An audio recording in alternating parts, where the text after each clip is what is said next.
Assalamualaikum warahmatullahi wabarakatuh.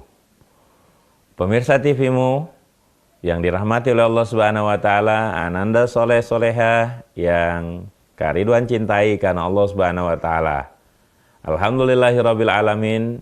Wassalatu wassalamu ala sayyidil mursalin wa ala alihi washabihi ajmain. Amma ba'du. Nanda soleh soleha yang dirahmati oleh Allah Subhanahu wa taala, kita bersyukur kepada Allah Subhanahu wa taala kita kembali bisa berjumpa di waktu Indonesia Belajar. Ananda di rumah bersama ayahanda dan juga bersama bunda, tetap dalam kondisi di mana kita semangat dan disiplin dalam menuntut ilmu. Salawat dan salam semoga tercurah terlimpah kepada baginda Nabi Muhammad SAW, keluarganya, sahabatnya, dan pengikutnya yang setia di dalam melaksanakan ajarannya hingga akhir zaman. Di episode-episode sebelumnya, Kak Ridwan juga sudah menyampaikan tentang ibadah sholat. Dan kita hari ini masuk kepada pembahasan lanjutan, yaitu tentang ibadah sholat berjamaah, khususnya kemarin sudah sampai kepada ibadah sholat Jumat. Sholat Jumat disyariatkan oleh Allah Subhanahu wa taala di dalam Al-Qur'an surat Al-Jumu'ah ayat ke-9. Nanda soleh-soleha yang punya Quran di rumah bisa dibuka, perintah dari Allah Subhanahu wa taala untuk melaksanakan sholat Jumat. Ya, sudah dibuka? Kita baca sama-sama. A'udzu billahi minasyaitonir rajim. Bismillahirrahmanirrahim.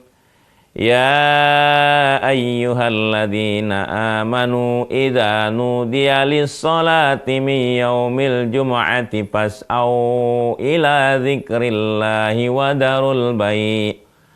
Dzalikum khairul lakum in kuntum ta'lamun. Nanda soleh-soleha yang dirahmati Allah Subhanahu wa taala, di dalam ayat tersebut Allah Subhanahu wa taala menyatakan, wahai orang-orang yang beriman, idza nudiya lis-shalah mi yaumil jum'ah, jika kamu diseru, diundang untuk melaksanakan salat Jumat, fas'au ila dzikrillah, bersegeralah mengingat Allah atau bersegeralah melaksanakan salat Jumat, wadarul bai', tinggalkanlah jual beli, tinggalkan aktivitas, tinggalkan kegiatan-kegiatan, khususnya ananda sekalian yang laki-laki, kalau sudah hari Jumat siap-siap. Ketika sudah hari Jumat, sudah hampir tiba masuk waktunya sholat Jumat, harus segera. Jika Nanda sedang main, mainnya harus ditinggal. Bahkan ayahanda yang sedang bekerja, pekerjaannya harus ditinggal. Yang berada dalam perjalanan, dia harus mencari masjid untuk melaksanakan sholat Jumat. Nanda soleh-soleha, kenapa sholat Jumat itu begitu penting? Kata Allah Subhanahu wa taala, dzalikum khairul lakum in kuntum ta'lamun.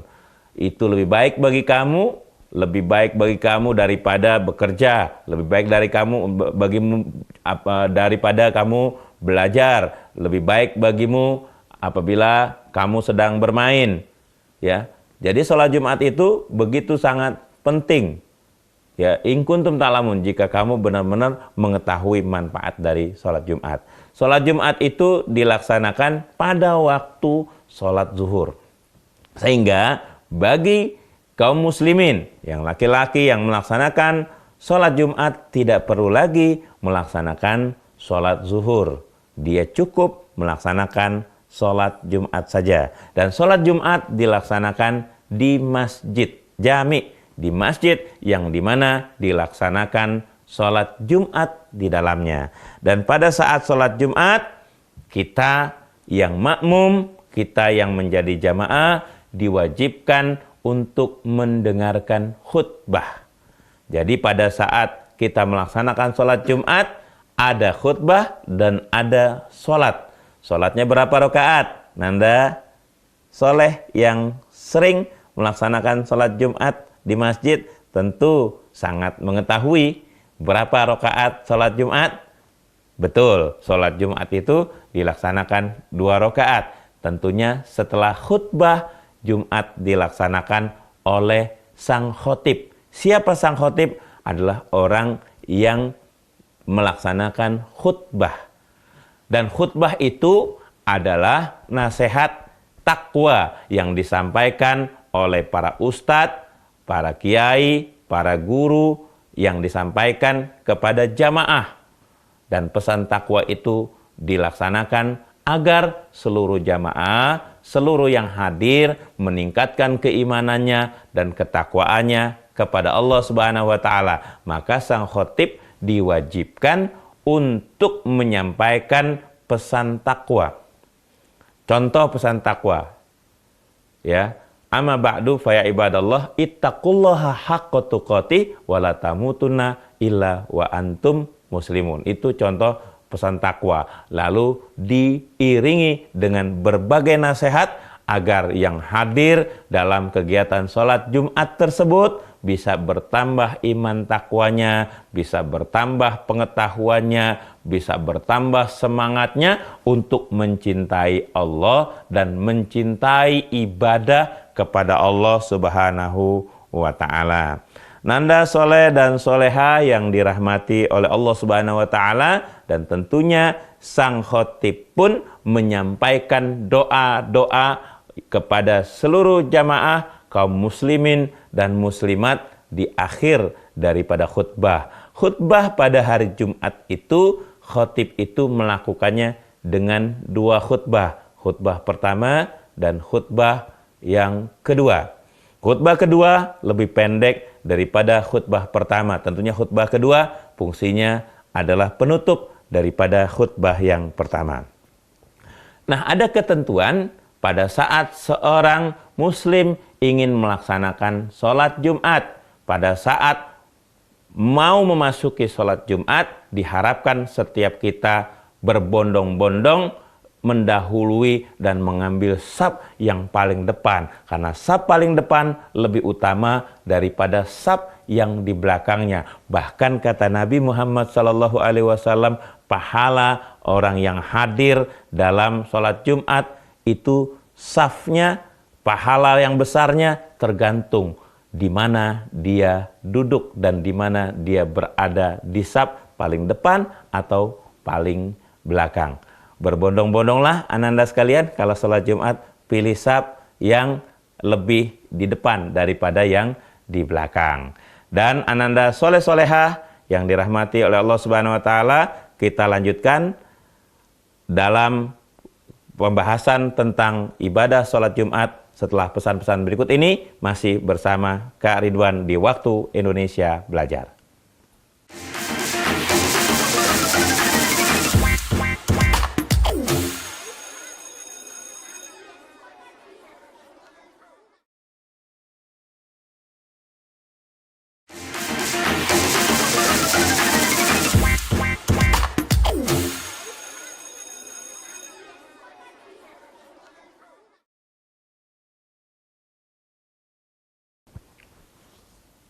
Pemirsa TV-mu yang dirahmati oleh Allah Subhanahu wa ta'ala, ananda yang soleh dan soleha, yang Kak Ridwan cintai karena Allah Subhanahu wa ta'ala. Di pembahasan kemarin telah kita bahas tentang sholat dan berlanjut di segmen yang baru saja kita lewati tentang ibadah sholat Jumat. Kita sampai kepada pembahasan tentang sunnah-sunnah di dalam pelaksanaan salat Jumat. Ananda soleh dan solehah yang dirahmati Allah Subhanahu wa ta'ala, bagi yang ingin mendapatkan pahala yang besar dari Allah Subhanahu wa ta'ala, tentunya dia bisa berbondong-bondong melaksanakan amalan-amalan sunnah pada waktu sholat Jumat. Sebelum pelaksanaan sholat Jumat, datanglah lebih awal. Sebelum datang ke masjid, ananda yang soleh bisa mandi dan dengan bersih menggunakan pakaian yang paling bagus.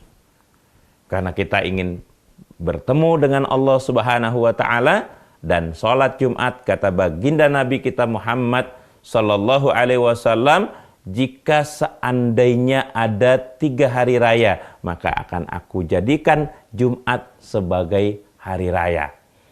Jadi Jumat itu adalah hari yang merupakan Sayyidul Ayyam, penghulunya hari-hari, rajanya hari-hari, hari yang utama dan hari yang dimuliakan. Sehingga orang yang akan datang ke masjid dianjurkan untuk mandi terlebih dahulu, mandi besar. Setelah itu gunakan pakaian yang paling bagus. Setelah gunakan pakaian yang paling bagus, gunakan wangi-wangian. Dalam kondisi rapi, datanglah ke masjid dan datanglah lebih awal. Ada sebuah hadis Nabi Muhammad SAW mengingatkan kita untuk tidak terlambat di dalam pelaksanaan sholat Jumat. Nabi Muhammad SAW mengingatkan bahwa setiap Jumat malaikat itu berdiri di pintu-pintu masjid dan malaikat itu mencatat siapa saja yang datang lebih dulu, siapa yang datang setelahnya, siapa yang datang setelahnya. Kata Nabi Muhammad SAW, jika khotib sudah naik mimbar, maka malaikat pun duduk untuk mendengarkan khutbah. Jadi logikanya, ananda soleh soleha sekalian yang dirahmati oleh Allah Subhanahu Wa Taala, jika malaikatnya tadi sebelum khotib naik mimbar, malaikat mencatat siapa saja yang datang, tapi begitu khotib sudah naik mimbar, malaikatnya duduk untuk mendengarkan khutbah, sehingga ananda sekalian yang terlambat di dalam hadir di waktu sholat Jumat, maka tidak dicatat oleh malaikat sebagai orang yang hadir lebih awal di saat pelaksanaan sholat Jumat. Ketika ananda bisa hadir lebih awal, dianjurkan oleh baginda Nabi kita Muhammad Sallallahu Alaihi Wasallam untuk perbanyak sholat sunnah.